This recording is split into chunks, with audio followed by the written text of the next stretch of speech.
Hello all, my name is Kyle, aka the Kyng-Pin, parentheses, of Spades. And before we start off this video, I just want to give a quick little announcement. As you know, I've done a lot of stuff revolving around my new show, King's Chaos, in the past 2 weeks. Yikes, that's a lot of them. And there's more. Hey, save you for later.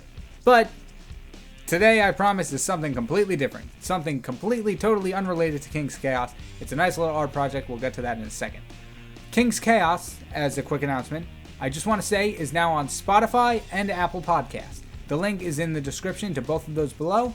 Feel free to check it out and subscribe at any time. With that being said and done, do I have a story for you. I decided to take the superhero team that I made in my second Scribble to Shading episode, these guys, the Project Phoenix Initiative, and flesh out their stories a little more and create an art piece around it.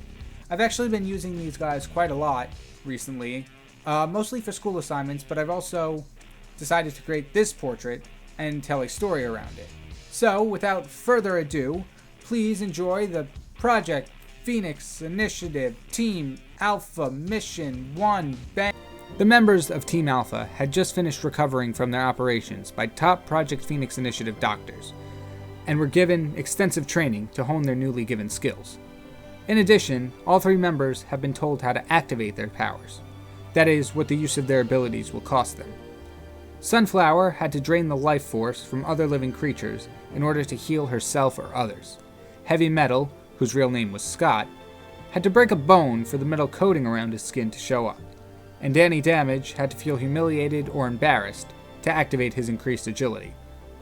None of the 3 team members were thrilled with the personal sacrifice they had to make for their special abilities, also known as ashes. They didn't have much time to argue or dispute it though, because not long after, a loudspeaker crackled to life, and the voice on the other end called for Team Alpha to report to the mission room for their first assignment. The speaker on the other end also informed them that they would be excused from their classes due to the emergency, although the whole school front was just a disguise for the actual special ability test the government was running to create teams of young heroes. Once in the mission room, the 3 teens were greeted by the head of the whole organization, Major Dice A. Poignant, who told them about the situation. A bank downtown was being robbed by a group of people known as the Chain Gang, led by a former Phoenix Initiative subject named Rex Diablo. Since all the members of Team Alpha were still training with their new powers, Major Poignant thought a menial bank task would be perfect field training for the group. After the briefing, Sunflower, Heavy Metal, and Danny Damage all got into the van as they traveled to the source of the illegal activity. During the ride, the team got to know each other. Coming from different backgrounds and cities, no one knew what the other 2 were like. They mainly discussed how they ended up in the Project Phoenix Initiative, Danny striking a deal with the organization heads in exchange for a clean record, Heavy Metal running away from home, and Sunflower being taken there after her house burned down. For whatever reason, Danny thought it would be good to crack a joke. "Wow, you folks must have been so mad with you. How long they ground you for?" Sunflower tried to shy away from the conversation, but her face said it all. "Oh, I see, you ain't got no folks. So nobody missed you when the suits came and took you." Sunflower looked like she wanted to fade away and escape the conversation. Her parents' fate was something she wished to forget. She didn't mean to kill them. She was just blinded by rage, and when she came to, she was alone outside staring at her burning house. Scott noticed Sunflower's discomfort, which reminded him of how his own sister would shy away in fear from their father. Although he usually spoke in a quiet voice, he wasn't going to passively stand by. "Hey, back off, will ya?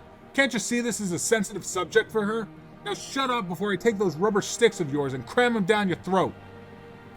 Sunflower couldn't help but crack a smile at that last remark, and Danny, in his shocked state, noticed. He was flabbergasted. Never before had anyone spoken back to him, much less told him off. Before he can get his bearings and regain his top-of-the-world attitude, the van abruptly stopped and the 3 were told they arrived. Silently, the group exited the van and walked up the bank steps, with Danny in front, and the 2 trailing behind. As they opened the door, 2 goons snuck behind Sunflower and Heavy Metal, and took them out before they can do anything. The 3rd tried to take down Danny, but thanks to the previous argument in the van, Danny's heightened agility was active, allowing him to evade the attack and knock out the goon. Danny then took out the other 2 henchmen with ease. but he didn't notice Rex Diablo coming out of the vault. Rex grabbed his chain whip from around his neck and lassos Danny's leg, throwing him against the wall before slamming him on the ground. Danny, a little winded, stood up and tightened his grip on his pugil sticks. Rex and Danny stood virtually still, staring at each other, each one trying to anticipate the other's next move. Then, Danny slowly raised his pugil sticks and pointed it at Rex, like Babe Ruth calling his shot. And quicker than Rex realized, Danny struck him in the head with his stick, sending him sliding across the floor. Still conscious, Rex struggled to his feet, only to be met with an onslaught of blows from Danny. Unable to even reach his chain whip, Rex took the full force of every single blow until he fell to the floor unconscious. Danny took a moment to catch his breath before limping over to Heavy Metal. Struggling to lift him up, Danny whispered a quiet thank you to his new teammate before grabbing Sunflower and dragging their unconscious bodies back to the van.